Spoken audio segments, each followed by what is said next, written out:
कल जहाँ पर हम लोग छोड़ के आए थे आज वहीं से आगे चलेंगे। कहाँ पर छोड़ के आए थे, क्या क्या चीज़ें सीख ली थी हमने।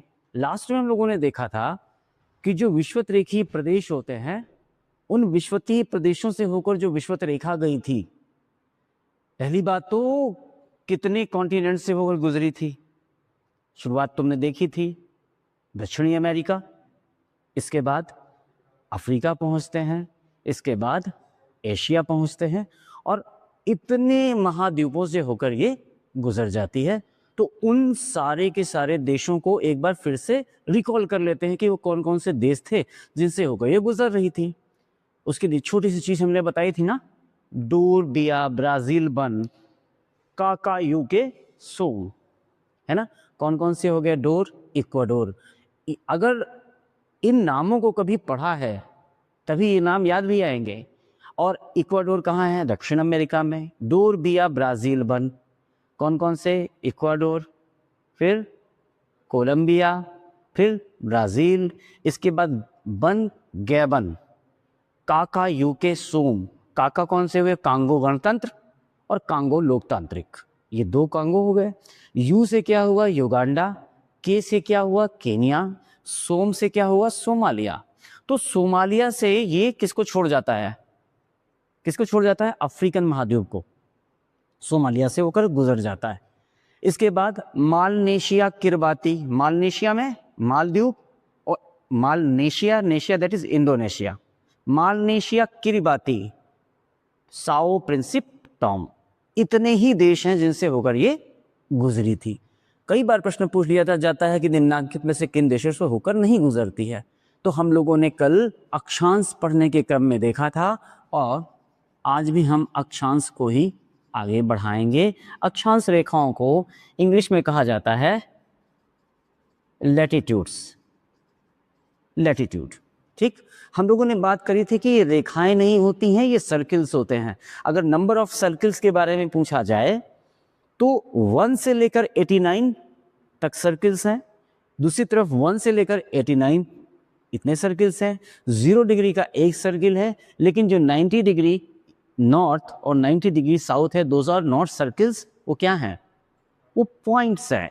लेकिन अगर पूछा जाए कि कितने लैटिट्यूड्स हैं टोटल, तो फिर उनकी संख्या 181 होती है। हम लोग कल इसके बारे में देख चुके हैं। तो आज हम बात करेंगे दूसरी अन्य रेखाओं की। देखिए,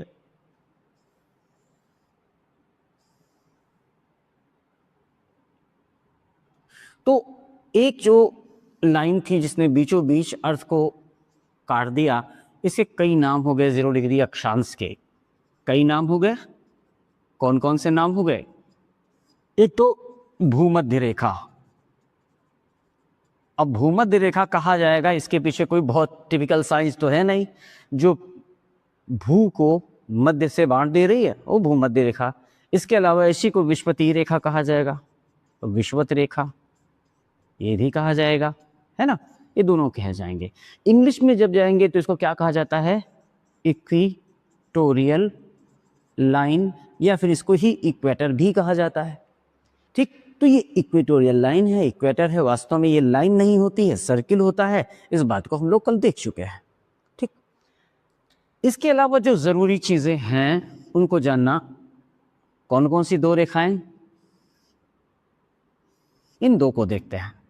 ये 23.5 डिग्री का उत्तरी अक्षांश है, कौन सा, उत्तरी अक्षांश, और ये 23.5 डिग्री का दक्षिणी अक्षांश है। एक चीज तो आप जान चुके हैं कि जब भी हम इस 0 डिग्री से ऊपर चलेंगे या 0 डिग्री से नीचे की तरफ चलेंगे तो हम अक्षांशों को खाली 1 डिग्री 2 डिग्री 10 डिग्री 20 डिग्री नहीं कह सकते, उनके साथ हमको एक सफिक्स लगाना पड़ेगा, नॉर्थ या साउथ, तभी जान पाएंगे। जैसे अगर हम कहें 45 डिग्री अक्षांश कहाँ पड़ेगा, कहाँ पड़ेगा बताओ। बिल्कुल, अभी हमने स्पेसिफाई नहीं किया। अगर हम कहते 45 डिग्री नॉर्थ तो आपको पता चल जाता कि वो नॉर्दर्न हेमीस्फीयर में पड़ने वाला है। इसका मतलब है कभी भी किसी स्थान की अगर हम अक्षांशीय स्थिति बताने जा रहे हैं तो नॉर्थ या साउथ अगर हमने नहीं लगाया है तो ये हमारी गलती है। ठीक है, तो इसी तरह से ये 23.5 डिग्री नॉर्थ और ये 23.5 डिग्री साउथ, इसको कहा जाता है कौन सी रेखा? कर्क रेखा। इंग्लिश में क्या कहा जाता है? Tropic of cancer. ठीक, ये ट्रॉपिक ऑफ कैंसर, और इसको कहा जाता है नीचे वाली को ट्रॉपिक ऑफ कैप्रिकॉर्न या मकर रेखा। ये मकर रेखा। अब प्रश्न ये उठता है कि एक 0 डिग्री बताई गई, दूसरी 23.5 डिग्री, तीसरी भी 23.5 डिग्री। 23.5 डिग्री क्यों बताई जा रही है? कोई तो कारण होगा।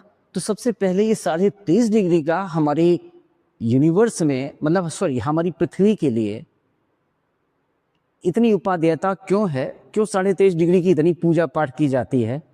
पहले इसको समझना पड़ेगा। ठीक है, तो आइए देखते हैं। उसके लिए हम आपको मैथमेटिक्स में लेके चलेंगे कि क्यों ये ज़रूरी चीज़ है। ठीक, ओके। कुछ चीज़ें समझ लो। जो सन से आने वाला जो रेडिएशन है, प्रकाश के रूप में हो या अन्य किसी रूप में हो, ये आने वाला रेडिएशन जब निकलता है ना सन से, अगर ये सन मान लें, इससे निकलता है तो कैसे? डाइवर्जिंग, आगे जाकर डाइवर्ज करता चला जाता है, डाइवर्जिंग रूप में दिखाई पड़ता है। लेकिन जब सन से दूरी बहुत ज़्यादा होती है तो ये पैरेलल लाइंस में माना जाता है। यूनिवर्स से आने वाली जो किरणें होती हैं, लाइट की हो या रेडिएशन जो भी है, वो पैरेलल लाइंस के रूप में आती हैं। तो अगर ये अर्थ मान लें तो इस पर जो आने वाली सन की रेडिएशंस हैं वो कैसी मानी जाएंगी? पैरेलल लाइंस के रूप में। ये बात समझ में आ रही है?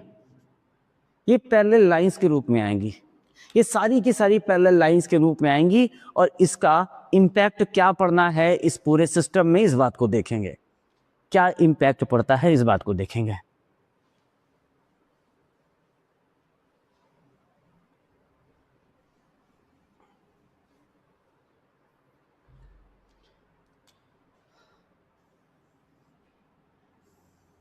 हमारी जो अर्थ है अपनी वर्टिकल एक्सिस के साथ 23.5 डिग्री के झुकाव पर है। इस बात को हम लोग बाद में समझेंगे, पर फिलहाल जो समझने वाली बात है उसको समझते हैं। तो ये सारी रेज जो सन से आ रही हैं, इन सब को हमने नॉर्मली एक दूसरे के पैरेलल यहाँ पर इंसिडेंट कराया। ठीक, एक दूसरे के पैरेलल इंसिडेंट कराया। ठीक, और इन सारी जगहों को इसके सेंटर से हम जोड़े दे रहे हैं। 1 2, इसको भी जोड़ देते हैं, 3 4 5, इन सारी जगहों को हमने जोड़ दिया। ठीक, अब प्रश्न ये उठता है कि सन की ये वाली रे जब यहां पर आकर, मान लेते हैं इसको पॉइंट ए, इसको बी, सी, डी और ई। ठीक, रे 1 2 3 4 5। ठीक, 1 से लेके 5 तक की रेज हैं जो different points A B C D E में आकर इंसिडेंट हो रही हैं अर्थ पर। ये वाली रे यहां पर जब गिरती है तो कितने डिग्री का एंगल बनाती है, ये देखने के लिए हमको यहां पर स्पर्श रेखा खींचनी पड़ेगी। ठीक, इसके साथ स्पर्श रेखा खींचते समय हम क्या करते हैं? ये इसके साथ स्पर्श रेखा खींची तो इस तल पर ये जो रे है, ये तल है और ये रे है, इन दोनों के बीच का एंगल कितना हुआ? 0 डिग्री। ये तल है और ये सूर्य की किरण है, इनके बीच का एंगल कितना? एक दूसरे से पैरेलल है, एंगल कितना हुआ? 0 डिग्री। इसी को अगर हम यहां पर देखना चाहें तो यहां पर हमने स्पर्श रेखा खींची, ये स्पर्श रेखा खींची, ये स्पर्श रेखा जानते ही हो ना, स्पर्श रेखा तो नाम सुना है। तो यहां पर जब स्पर्श रेखा खींची तो हम देखते हैं कि सन की ये वाली रे इसी स्थान पर कितना एंगल बना रही है। तो आप देख पाएंगे कि इस स्थान पर बनने वाला जो एंगल है वो इस नॉर्मल के साथ समथिंग ग्रेटर देन 0 डिग्री है ना। मान लेते हैं x डिग्री है तो x degree is greater than 0 degree. ठीक, अब भूल चूक लेने देने थोड़ी सी यहाँ पर बनी हुई है, हम इसको बजाय इसके ये इसको सेंटर मान लेते हैं। तो यहाँ पर जो नॉर्मल स्पर्श रेखा खींची गई, इस स्थान पर जो सूरज की किरणें हैं वो 90 डिग्री पर आकर गिर रही, देख रहे हैं, इस स्थान पर 90 डिग्री पर आकर गिर रही हैं। फिर से यहाँ पर चलते हैं तो ये फिर से ग्रेटर देन 0 डिग्री तो हैं, ये ग्रेटर देन 0 डिग्री तो हैं, लेकिन 0 डिग्री नहीं है। इसी तरह से यहाँ चलते हैं तो ये भी ग्रेटर देन 0 डिग्री है, लेकिन जब हम यहाँ पर आएंगे तो ये फिर से कितना हो जाएगा, 0 डिग्री हो जाएगा। आप देख रहे हैं एक सेम समय पर पृथ्वी की जो कर्वेचर है उसकी वजह से हर एक स्थान पर सूरज की किरण इंसिडेंट होने के बाद कितना कोण बनाएगी, ये निर्धारित होता है किससे, इस कर्वेचर की वजह से। इतनी बात समझ में आ गई। ये एक ही समय की बात है, अलग अलग समय नहीं दिए जा रहे, एक ही समय पर रेज 1 to 5 यहाँ पर आकर इंसिडेंट हो रही हैं और उसी समय पे अलग अलग एंगल्स बन रहे हैं। यहाँ पर 90 डिग्री तो यहाँ पर 0 डिग्री, यहाँ पर ग्रेटर देन 0 डिग्री, अलग अलग एंगल्स बन रहे हैं। ठीक, अब प्रश्न ये उठता है कि सोलर जो इंसोलेशन है उसको सबसे ज्यादा कौन प्राप्त करेगा, सबसे ज्यादा कौन प्राप्त करेगा, जहां पर सूरज की किरण नॉर्मल पड़ रही है, लंबवत पड़ रही है। तो आप देखकर बताएं स्थान A, B, C, D और E में से सबसे ज्यादा सोलर इंसोलेशन किसको प्राप्त हो रहा है, C को, क्योंकि C पर सूरज की किरण बिल्कुल नॉर्मल गिर रही है।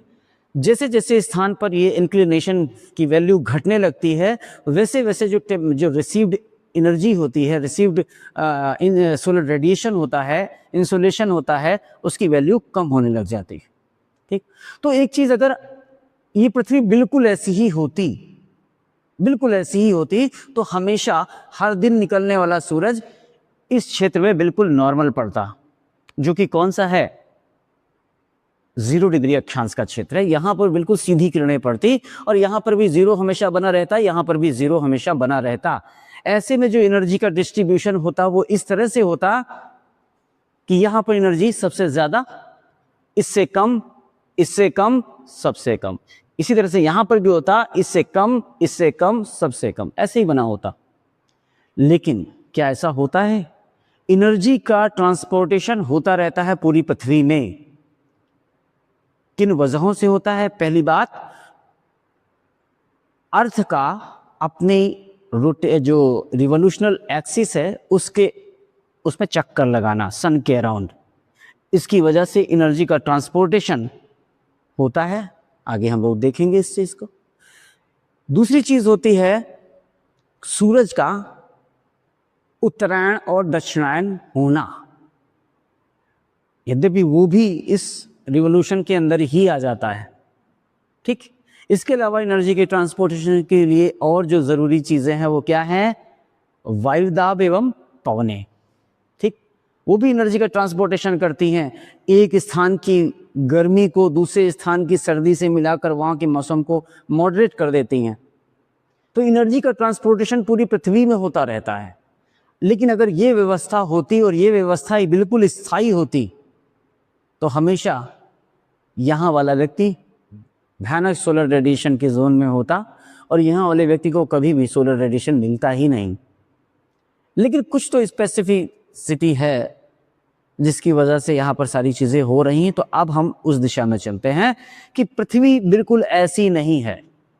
वो अपनी इस वर्टिकल एक्सिस के साथ, अपनी इस वर्टिकल एक्सिस के साथ, इस वर्टिकल एक्सिस के साथ झुकाव बनाती है 23.5 डिग्री का। कितने का? 23.5 डिग्री का झुकाव होता है। और इस 23.5 डिग्री के झुकाव की वजह से जरा सा हम इसको जब ऐसे लेकर जाएंगे ना, तो जितने भी यहां पर आपने रेखाएं देखी हैं ये सब ऐसी ऐसी हो जाएंगी। देख रहे हो, ये सब ऐसी हो जाएंगी। तो अब वास्तव में ये है 0 डिग्री अक्षांश। समझ में आया? ये है 23.5 डिग्री नॉर्थ और ये कितना हो गया 23.5 डिग्री साउथ। ठीक, अब अर्थ को जब घूमना है तो वो इस एक्सिस पर नाचेगी, ना कि इस एक्सिस पर। उसका रोटेशन यहां पर होगा इस तरह से, फ्रॉम वेस्ट टू ईस्ट।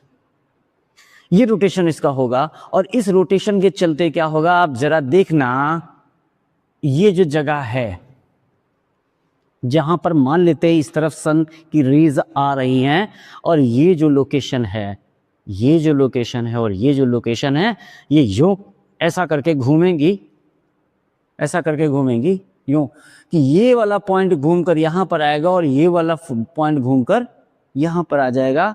तो जितने भी स्थान इस रेखा पर अवस्थित होंगे,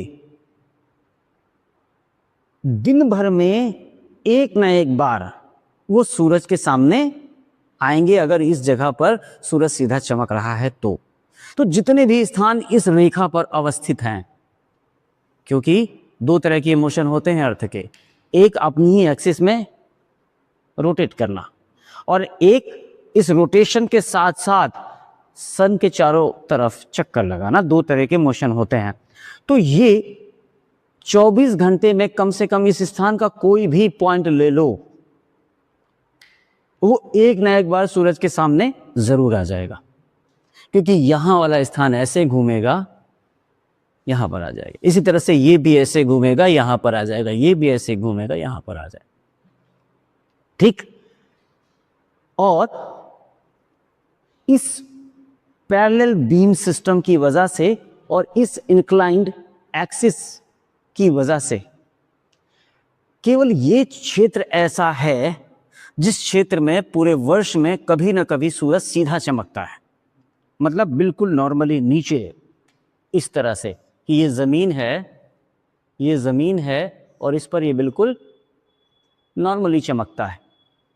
किस 23.5 डिग्री उत्तरी से 23.5 डिग्री दक्षिणी के बीच, केवल इतने जोन में ये चमकता है। ये 0 डिग्री हो गया, ये 23.5 डिग्री उत्तरी हो गया, ये 23.5 डिग्री दक्षिणी हो गया।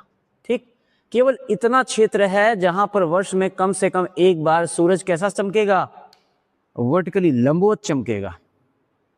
इसके बाहर नहीं, इसके नीचे भी नहीं, खाली इतने ही क्षेत्र में। इसका मतलब है ये वो क्षेत्र है 23.5 डिग्री उत्तरी से 23.5 डिग्री दक्षिणी के बीच का क्षेत्र, जहां पर सोलर इंसुलेशन रेडिएशन की जो मात्रा है वो अधिकतम होने वाली है।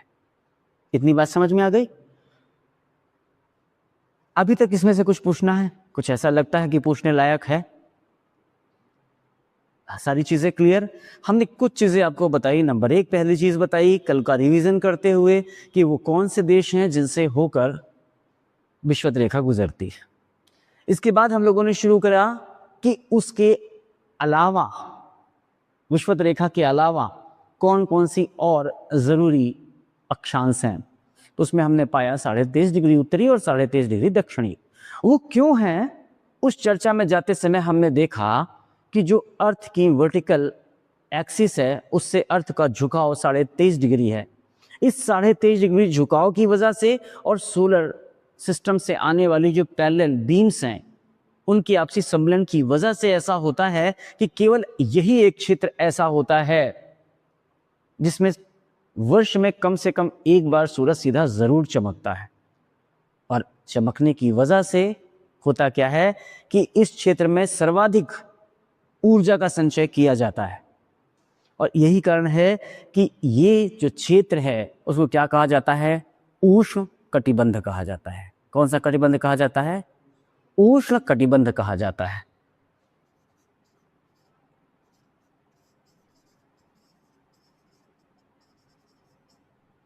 उष्ण कटिबंध।